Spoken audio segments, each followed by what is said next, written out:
السلام علیکم پیارے بچوں، آج کی حدیث میں ہم سنیں گے کہ مسلمان کون ہوتا ہے اور خود کو اچھا مسلمان کیسے بنایا جا سکتا ہے۔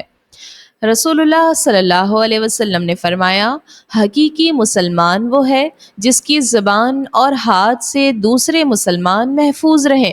پیارے بچوں، کیا آپ جانتے ہیں کہ صرف نماز پڑھنا یا روزہ رکھنا ہی مسلمان ہونے کی علامت نہیں؟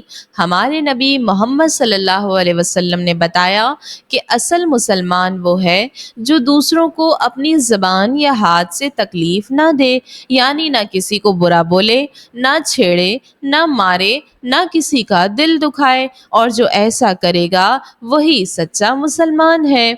زبان سے تکلیف کیسے ہوتی ہے؟ جب ہم کسی کو گالی دیتے ہیں، طنز کرتے ہیں، چغلی یا جھوٹ بولتے ہیں، کسی کی برائی کرتے ہیں، تو ہم زبان سے دوسروں کو نقصان پہنچاتے ہیں۔ یہ مسلمان کا کام نہیں ہے۔ اور ہاتھ سے کیسے تکلیف ہوتی ہے؟ اگر کوئی کسی کو دھکا دیتا ہے، مار پیٹ کرتا ہے، کسی کی کوئی چیز توڑ دیتا ہے یا چھین لیتا ہے، یا کسی کا کھلونا، کتاب یا چیز چرا لیتا ہے، تو وہ ہاتھ سے نقصان دے رہا ہے۔ زید اسکول میں بہت اچھا بچہ تھا، لیکن جب غصہ آتا تو کبھی کسی کو دھکا دے دیتا، کبھی بدتمیزی سے بات کرتا۔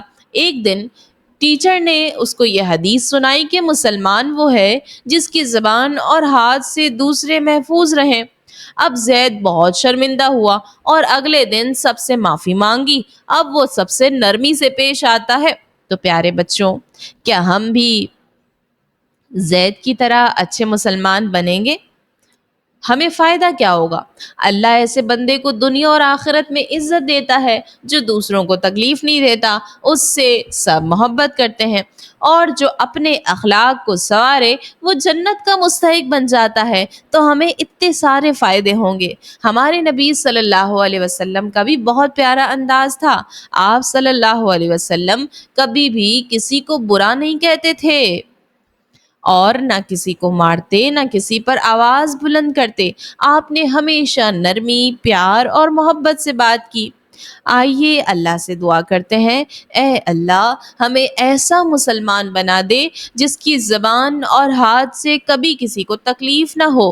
ہمیں نرمی، پیار اور اچھے اخلاق والا بنا دے۔